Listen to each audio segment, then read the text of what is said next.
세상을 연결하는 뉴스 브릿지입니다. 최근 K-팝 스타와 팬 문화가 만들어내는 선한 영향력이 아이돌 문화의 핵심 키워드가 되고 있습니다.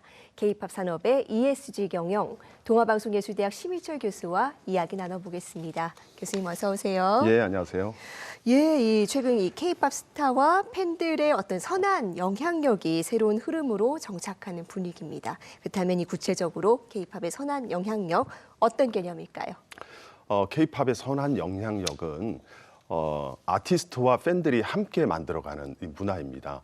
예를 들어 기부나 봉사 선행들을 통해서 우리 사회를 보다 긍정적으로 변화시키는 그런 영향력을 말하는데요. 과거에도 스타들의 선행은 늘 있었어요. 그런데 이 선한 영향력이라는 키워드가 언론에 본격적으로 다루어지게 된 것은 2018년 전후해서 BTS, 아이유 같은 몇몇 스타들의 선행이 이제 언론에 크게 알려졌고 우리 사회가 그 이후에 그런 문화들을 좀 받아들이면서 이제는 K-팝의 하나의 핵심 가치가 되었다 이렇게 볼 수 있습니다.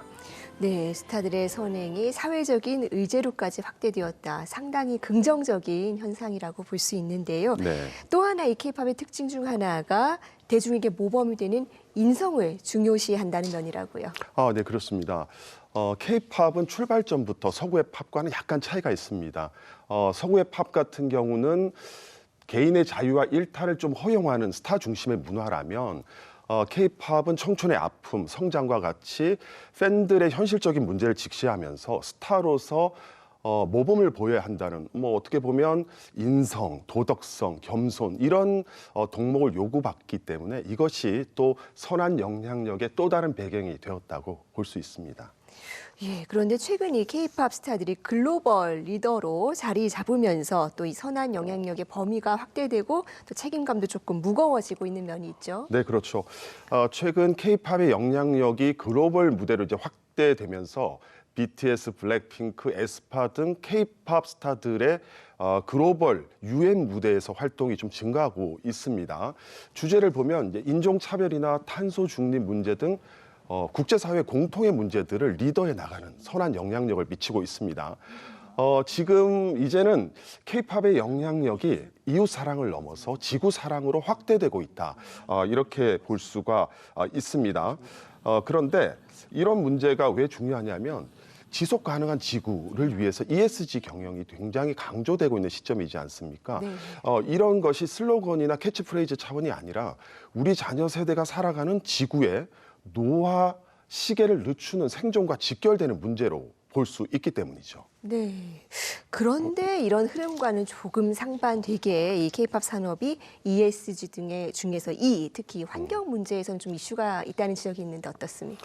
우선 이제 ESG의 E는 환경, S는 사회, G는 이제 경영 구조를 얘기를 하는데 K-팝이 과거에는 이제 G와 관련된 문제가 좀 있었어요. 예를 들면 K-팝 아티스트의 마약 문제나 성추문, 또 리더 그룹들의 경영 마인드 이런 부분이 있었는데 이제는 말씀하신 것과 같이 이 환경 문제가 새롭게 대두가 좀 되고 있습니다.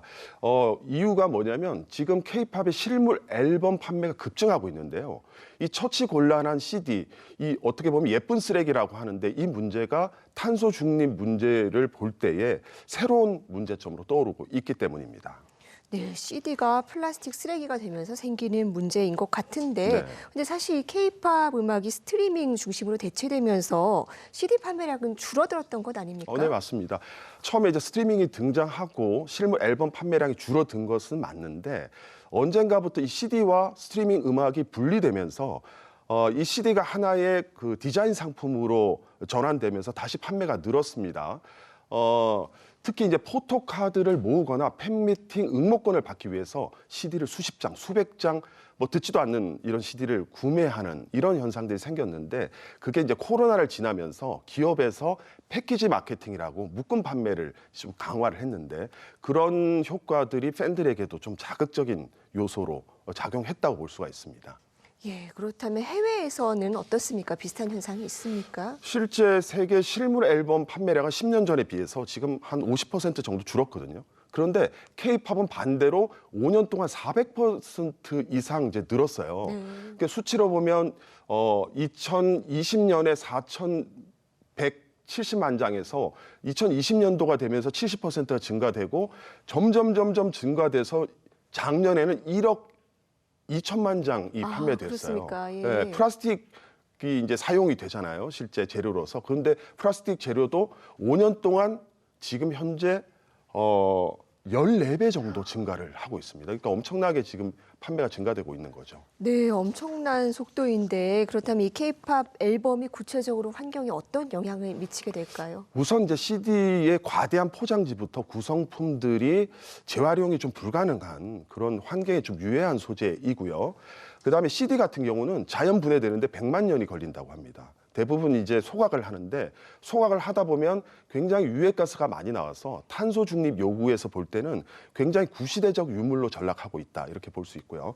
그다음에 이제 스트리밍도 K-팝의 하나의 문화인데 24시간 계속 플레이를 하잖아요.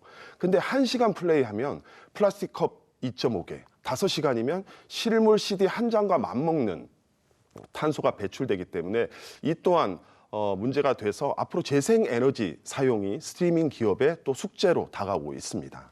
네, 기획사들도 대책을 내놓고 있을까요? 아, 그렇죠. 우선 이제 기획사들이 ESG 전담 인력을 구축하고요. 지속 가능한 경영 보고서라고 해서 나름대로 의지를 보이고 있습니다. 그래서 재생에너지를 사용하겠다.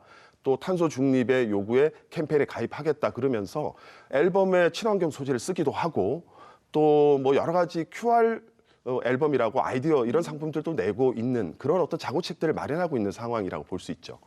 네, 그렇다면 앞으로 이 K-팝 산업계가 풀어가야 될 과제가 있다면 뭐라고 보십니까? 친환경 소재를 쓰고 있지만 종이도 펄프 문제가 완전히 자유로울 수가 없고요. 네. 그리고 시범 케이스인 이런 앨범 이외에 나머지 대부분의 사재기한 이런 앨범들의 문제는 해결하지 못하고 있습니다. 그리고 이제 우리 기업들이 글로벌 기준에 조금 뒤처지는 것도 사실이고요. 그래서 일각에서는 친환경 이미지만 홍보하는 그린워싱이다 이런 비판도 있거든요. 그래서 차제에 기형적인 앨범 판매 전략과 또 주객이 전도된 패키지 마케팅 이런 부분들에 대한 근본적인 문제도 해결하는 것이 필요할 것 같고요. 그것이 이웃 사랑을 넘어서 지구를 사랑하는 진정한 산업 영향력이 아닐까 생각해봤습니다.